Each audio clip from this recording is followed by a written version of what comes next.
Ya, terkadang memang begitu. Wartawan itu menakutkan bagi narasumber. Maka oleh karena itu, jadilah jurnalis tajam tapi tidak melukai.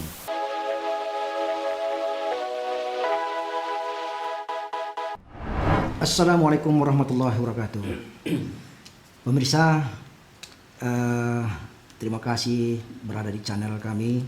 Alhamdulillah hari ini kami mencoba untuk on air di podcast Tutur.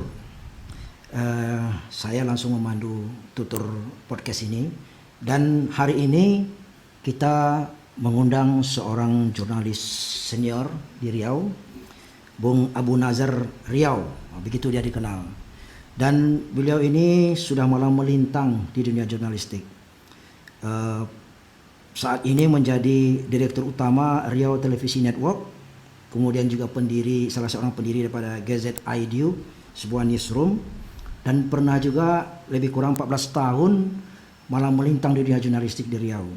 Pernah di koran, pernah mendirikan koran, dan di media-media lain. Nah, hari ini menarik kita menyimak tentang perkembangan jurnalistik di tengah-tengah globalisasi.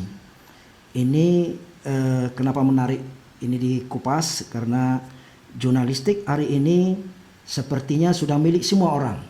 Siapa saja asal dia main media sosial, main sosmed, sosialita dan sebagainya, maka ada semangat jurnalistik di situ. Mereka bisa memberitakan, misalnya melihat seketika ada kecelakaan, dia beritakan melalui Facebook, maka paling tidak dia sudah memiliki semangat jurnalistik. Nah, soal itu, soal pers sebagai pilar demokrasi yang mulai diganggu oleh perkembangan globalisasi ini, kita sengaja undang Bung Abu Nazar. Nah, Bung Abu Nazar, selamat datang di Tutur Podcast. Mudah-mudahan podcast ini bisa berarti untuk Kabupaten Kampar khususnya dan Riau umumnya. Nah, kita sekarang ini memang memberikan pemikiran-pemikiran kepada masyarakat tentang podcast yang kita rancang ini, namanya adalah Tutur. Di sini semua orang bisa bertutur tentang apa saja, apakah itu sosial, budaya, politik, pendidikan, kesehatan dan sebagainya. Nah, hari ini kami ingin menyimak tentang pemikiran Bung Abu Nazar yang sekarang konsen di jurnalistik tentang perkembangan jurnalistik. Nah, menurut Bung Abu Nazar, bagaimana sekarang perkembangan jurnalistik terutama di Kabupaten Kampar lah? Kira-kira sahabat-sahabat kita yang pers ini masih menjalankan fungsinya tidak sebagai jurnalis di Kabupaten Kampar? Ya. Terima kasih Bang Saprizal sudah mengundang kita di studio Tutur ini berbicara jurnalistik, ngomong perkembangan jurnalistik ini dari tahun ke tahun semakin berkembang ya. Ya. Dulu orang bisa mencari informasi melalui koran gitu kan. Koran, TV, radio. Terus seiring dengan perkembangan zaman, sekarang ini era digital. Ya.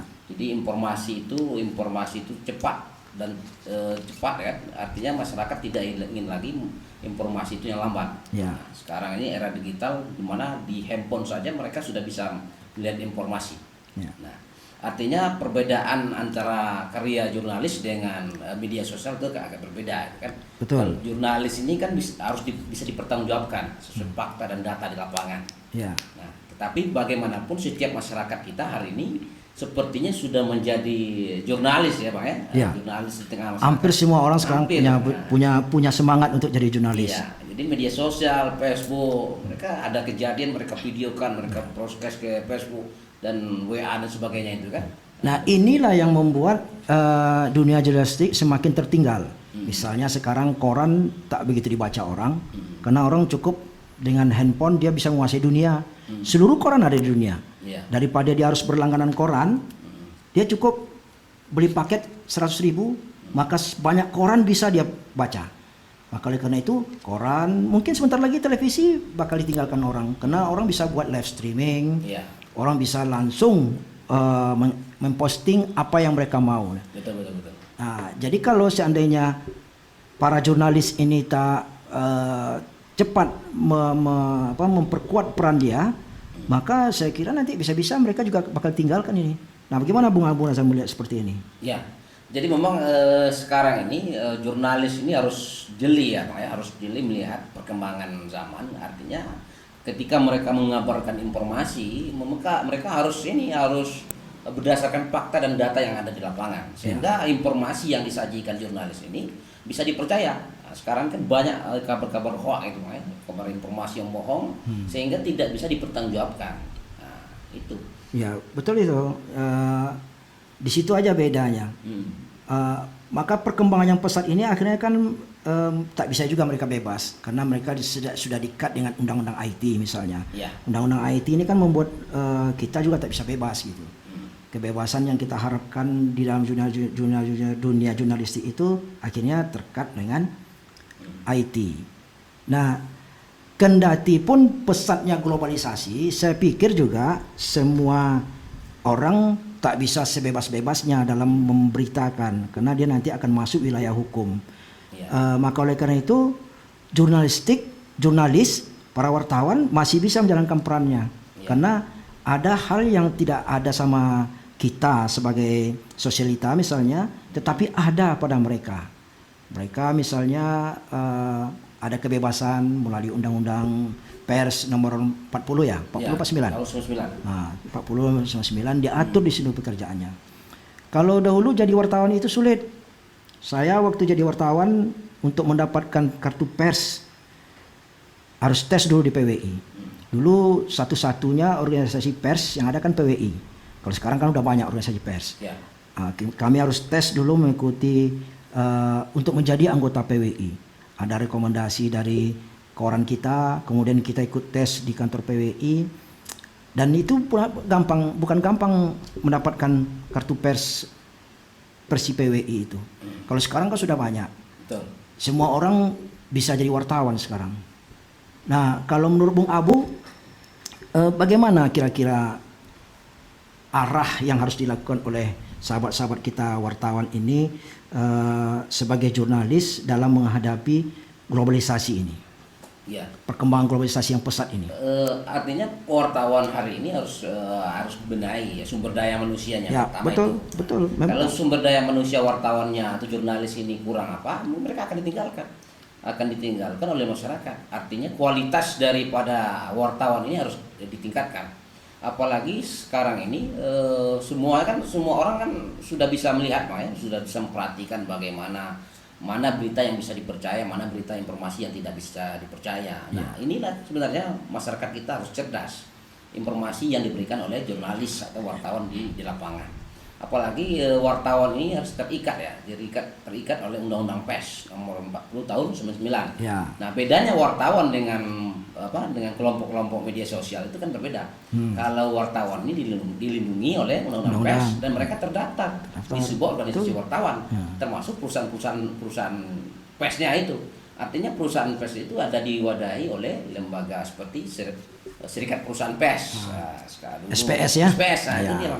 Artinya memang wartawan juga ada sekarang namanya UKW, uji kompetensi wartawan. Ada wartawan yang belum lulus, tapi mereka juga tetap melaksanakan tugas-tugas mereka sebagai jurnalis. Bukan berarti mereka tidak bisa, tapi memang sebaiknya memang harus ada UKW. Nah, sekarang kira-kira menurut Bung Abu, kawan-kawan kita wartawan di Kampar lah, kita fokus ke Kampar ya, kira-kira sudah menjalankan enggak fungsi wartawannya itu? Profesionalismenya muncul enggak kira-kira? Karena kita kan berharap bahwa pers ini kan sebagai pilar demokrasi, dia juga menjadi jembatan masyarakat untuk menyuarakan kepentingan masyarakat. Apalagi di tengah-tengah COVID ini, soal BLT, soal lain-lainnya itu, ini mestinya kan pers berperan serta. Apakah bantuan-bantuan itu tepat sasaran, sampai atau tidak, layak atau tidak orang yang menerimanya dan sebagainya. Nah, kira-kira menurut Bung Abu gimana nih? Nah, itu dia. Sambil minum kita. Tapi ini bukan sponsornya ya, kita nggak ada sponsor nih Bung Abu. Silakan. Jadi waktu ngomong sekarang ini peran pers itu kita sudah tahu, Bang. Di samping mereka adalah pilar demokrasi ya, artinya mengontrol semua bisa mengontrol kebijakan pemerintah yang tidak tepat sasaran. Contohnya dalam penanganan COVID-19 ini. Nah, ini sudah tugas pers untuk melakukan kontrol Artinya ketika kontrol ini berjalan, pemerintah yang mungkin barangkali ingin menyimpang dari keinginan kan, mungkin ada ingin memotong anggaran kan, tapi dengan adanya pengawasan dari pers, artinya bisa minimalisir itu. Ya, pers itu kan sebagai pilar demokrasi. Ya. Dia pilar keempat demokrasi di Indonesia. Jadi kalau sebagai pilar demokrasi tak bergerak, maka satu pilar kita loyo dia. Maka oleh karena itu autokritik yang kita harapkan dari kawan-kawan pers ini harus dimunculkan memang. Iya. Jadi tapi saya lihat wartawan-wartawan muda kan banyak yang muncul nih. Iya. Wartawan-wartawan muda yang muncul ini menjadi semangat dalam dunia jurnalistik. Iya. Dulu waktu di Kampar, iya, waktu saya masih bertugas sebagai jurnalis di Kampar, tak banyak wartawan, bisa dihitung dengan jari. Saya termasuk wartawan di Kampar dulu yang di Genta itu Bang, salah ya? Genta, yang juga serius menggeluti dunia jurnalistik. Profesionalismenya saya tegakkan, sehingga berita-berita saya ditunggu. Iya. Setiap hari Jumat kita terbit itu pada menunggu tuh, apalagi berita Genta hari ini atau hari Jumat ini. Tapi gitu. Kadang-kadang Bang, sekarang nih Bang, banyak wartawan kita, mereka itu kadang-kadang tidak berimbang gitu kan, ada menggunakan sudah tidak profesional lagi, kadang-kadang ada sebagian oknum wartawan kita memanfaatkan jurnalis ini untuk melakukan melakukan tekanan-tekanan gitu kan, sehingga para jurnalis ini kadang-kadang rusak di tengah-tengah masyarakat, image-nya Cuman rusak. profesinya yang melakukan tekanan seperti itu betul wartawan atau warga ya? Nah itu dia yang menjadi persoalan banyak hari ini kan, yang mengaku wartawan tapi tidak pernah nulis berita. Jadi narasumber saja narasumber ketika dia diwawancarai, dia berhak menanyakan itu, Anda wartawan mana, kartu persnya mana, berhak tanyakan aja. Nah ini yang perlu kita sampaikan pada narasumber, terutama para pejabat daerah gitu kan. Jangan nanti ketika mereka hanya bermodal kartu pers saja, mereka sudah datang. Dia ada juga wartawan yang punya kartu tapi tidak pernah nulis. Nah dia memanfaatkan aja kartu itu. Ini wartawan tanpa surat kabar namanya TS ya, wartawan tanpa surat kabar. Nama yang bagusnya kan narasumber itu harus bertanya saja. Anda wartawan mana, kartu persnya mana korannya. Harus jelas. Korannya, tapi sekarang persoalannya begitu, semua orang bisa nulis di media sosial. Jadi ketika dia nulis di Facebook, ada misalnya melihat sesuatu masalah yang menyimpang dari aturan, dari undang-undang, mereka tulis saja, mereka expose saja di walls-nya, sehingga yang terjadi itu sudah menjalankan fungsi pers dia. Sebenarnya bisa-bisa saja Bang, cuma nanti tidak bisa dipertanggungjawabkan. Itu dia. Kan itu bedanya pers dengan media sosial gitu kan. Nanti dia kena daripada aturannya undang-undang IT, menunggu itu. Betul. Tapi kalau misalnya lagi tidak menghina, kan itu bisa saja. Karena masyarakat kita boleh bersuara untuk menyampaikan pendapat mereka gitu, Betul. Jadi dengan perkembangan media sekarang ini, ya saya pikir memang para jurnalis memang harus meningkatkan skillnya. Jangan mau kalah dengan orang yang bermain Facebook, karena hampir seluruh masyarakat itu main media sosial. Tidak bisa ditinggalkan media sosial. Ini semenjak reformasi kan begitu pesatnya perkembangan globalisasi, terutama media sosial. Zaman kita tidak ada dulu. Zaman saya wartawan tidak ada media sosial. Besok baru kan? Koran hari ini kejadian di Bangkinang, besok baru ketahuan. Betul. Di koran. Tapi hari ini tidak, detik ini saja bisa. Kita menunggu. Kalau saya dulu menunggu 1 minggu baru terbit, karena mingguan. Kalau harian gitu. Karena kan yang paling cepat menyajikan informasi itu kan televisi. Kita dulu ada RTV yang paling cepat menyajikan informasi. Hari ini kejadian mungkin 1 jam kemudian bisa diapakan. Kalau koran tunggu terbit dulu besok. Itu harian, kalau mingguan seminggu pula. Tapi dengan media sosial, pas nampak kejadian diposting, langsung live streaming, maka semua kita saat itu juga bisa lihat. Lihat kita bahwa hari ini terjadi misalnya perampokan, hari ini terjadi kecelakaan tunggal misalnya di Bawah Panjang, langsung. Jadi kalau kita misalnya melihat teman-teman yang posting itu di Facebook atau di Instagram, di IG misalnya, atau di media sosial apa saja, langsung melihat malas saja kita baca koran lagi. Ya, karena sudah ada informasi. Maka dia tidak up to date lagi ketika besok diterbitkan oleh koran. Karena sudah disiarkan langsung. Kan banyak itu kawan-kawan di media sosial siaran langsung, live streaming. Hari hujan pun sudah diberitakan kawan-kawan di live streaming itu. Asal paketnya ada. Hari ini hari hujan. Jadi kalau Anda melakukan perjalanan ke Pekanbaru hati-hati. Atau jalan macet katanya. Atau ada checking point. Maka kita udah bisa menyimak. Itulah perkembangannya Pak ya. Perkembangannya luar biasa. Teknologi semakin hari semakin memudahkan masyarakat dan memang tidak bisa kita tinggalkan mau tidak mau. Artinya siapa yang menguasai informasi dia pegang dunia. Ya, betul. Di dalam genggamannya dunia. Siapa yang terlambat mendapat informasi maka dunia akan lewat depannya. Itu dia. Maka ya kan? itu kita berharap sahabat-sahabat pers kita jangan kewalahan menghadapi ini. Jalankan fungsinya terus. Karena ada sistem penulisan yang tidak ada di media sosial, tidak ada di pers, tidak ada di Facebook. Yang ada itu mereka.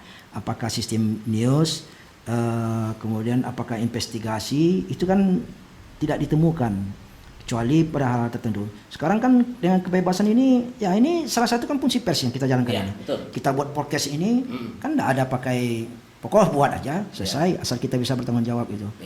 Nah ini kan fungsi-fungsi pers juga, dialog-dialog seperti ini bisa mengupas banyak hal. Nah maka dari itu sahabat-sahabat pers kita jangan gentar, dia harus bekerja secara profesional. Karena ada sistem penulisan yang tidak ada sama orang lain, sama mereka-mereka di media sosial, tapi ada pada wartawan gitu. Nah, cuman tetap profesionalisme untuk menjadi wartawan. Nah, tanggapan Pak Abu gimana itu?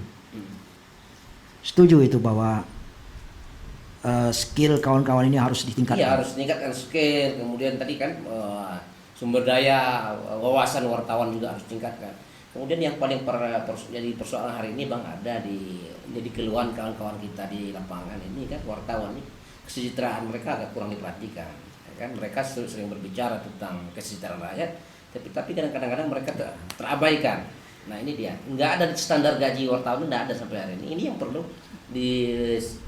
perlu dipikirkan, saya kira begitu. Betul itu. Kan susah juga kita. Soal kestra, saya setuju itu, karena tidak ada wartawan yang kaya saja. Tapi harus juga kawan-kawan wartawan yang paham bahwa dengan jadi wartawan itu bisa membangun akses. Bisa membangun akses sehingga dengan akses yang dibangun itu dia bisa meraih kesuksesan. Saya misalnya, saya dulu menjadi anggota DPR karena saya menjadi wartawan. Ketika saya jadi wartawan, saya bangun akses di partai politik, akses di birokrasi, akses di masyarakat.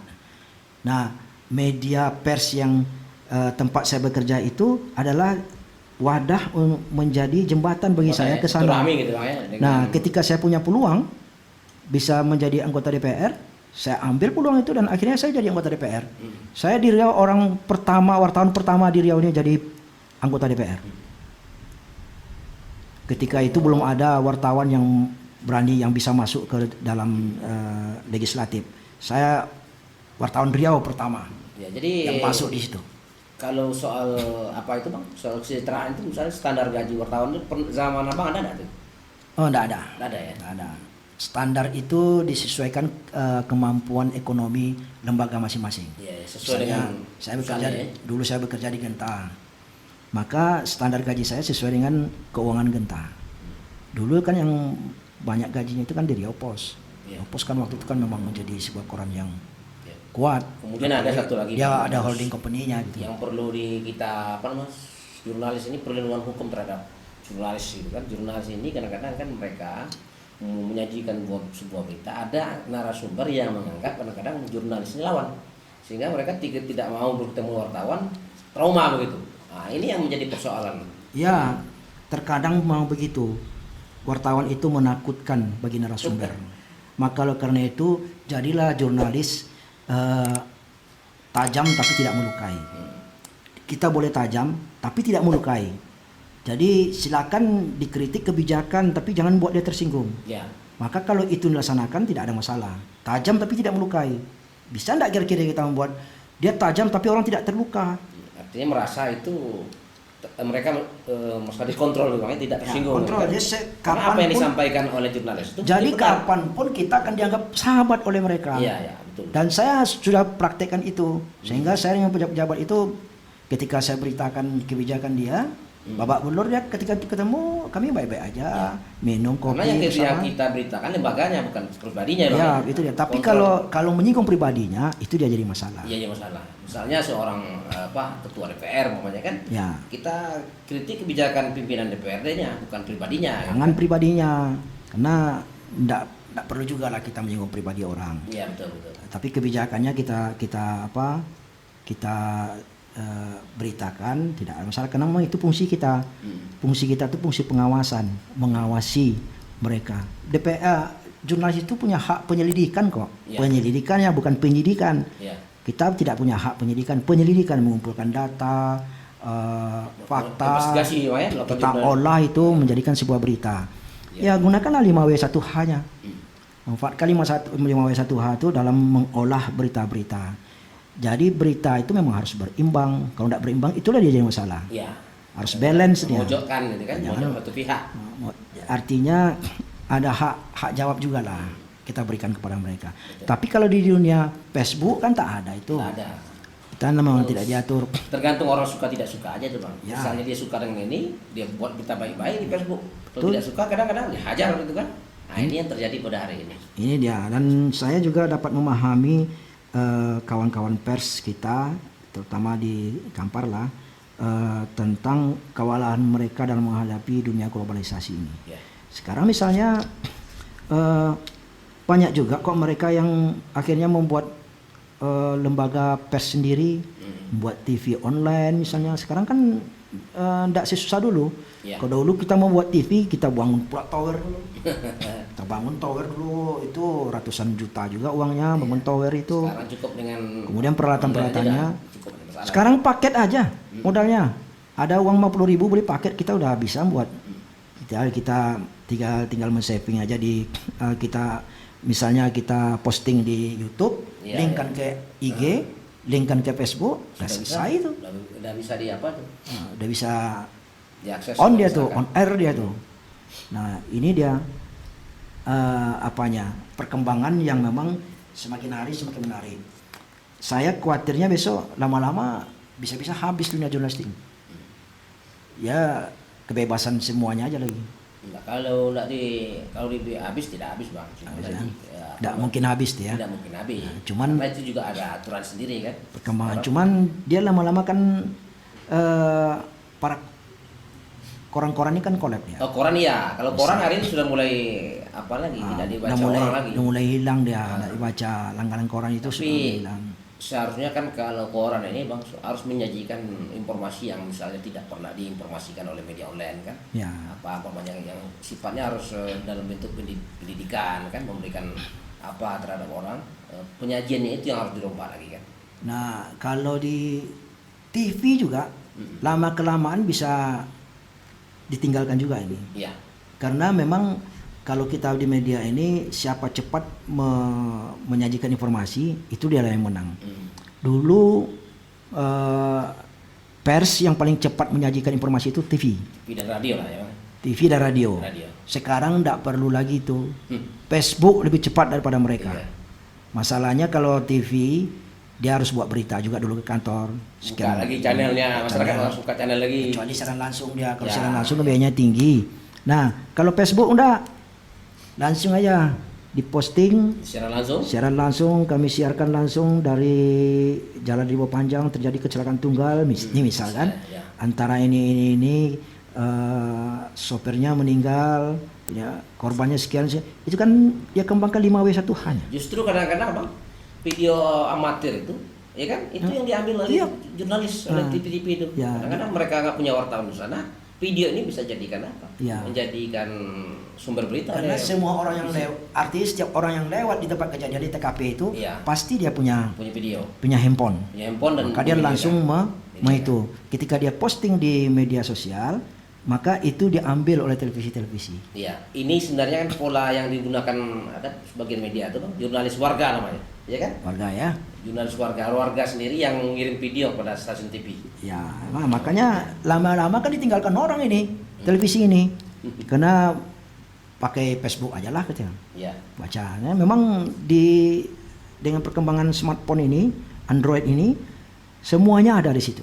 Kita mau apa saja ada tuh, mau koran, mau televisi, nonton apa aja televisi seluruhnya ada di situ. Semuanya ada lengkap. Koran ada di situ. Soal agama juga ada. Soal agama juga ada. Maka oleh karena itu kita memang harus mensikapi perkembangan globalisasi ini secara baik, tingkatkan profesionalisme para wartawan yang sekarang ada di masyarakat. Masih ada mungkin Pak Abu yang mau disampaikan? Ya, saya pikir sudah terlalu banyak kita bahas ya. Tetapi paling penting itu kan jurnalis ini yang harapan kita memang harus menjadi jurnalis profesional. Profesional ya. Tingkatkan itu skillnya dia kan. Jangan nanti dianggap kita ini wartawan ini tidak mampu lagi menyaingi. Apalagi sekarang ini kan banyak yang lebih pintar karena kan wartawan nggak ngerti. Ya, hanya model kartu pres saja mereka sudah jadi wartawan tapi nggak pernah menulis. Ini yang perlu kita. Jangan merusak citra jurnalis itu sendiri. Nah, masukan Bung Abu terhadap media tutur podcast ini apa? Nah, ini kan bagian jurnalistik juga ini. Iya, ini bagus nih. Memang ini kan masukan kita memang ini kan tutur ini memang ya kita kan berbicara apapun bicara tentang di sini kan tentang politik, ekonomi, semua masyarakat. Ini bagian dari jurnalis. Ya. Bagian dari kegelisahan masyarakat kita mungkin kan ketika mereka tidak bisa berbicara di televisi ya. Kan terlalu mahal biayanya. Betul. Ini kita buka wadah ini saja. Ya. Cukup mereka kita masukkan ke YouTube dan ini dunia bisa melihatnya. Ya, betul. Saya kira ini sangat bermanfaat sekali deh Bang untuk perkembangan koreksi dan apa kan sebagai kontrol ya lembaga kontrol juga kan. Kontrol sosial lah ya. Kontrol sosial.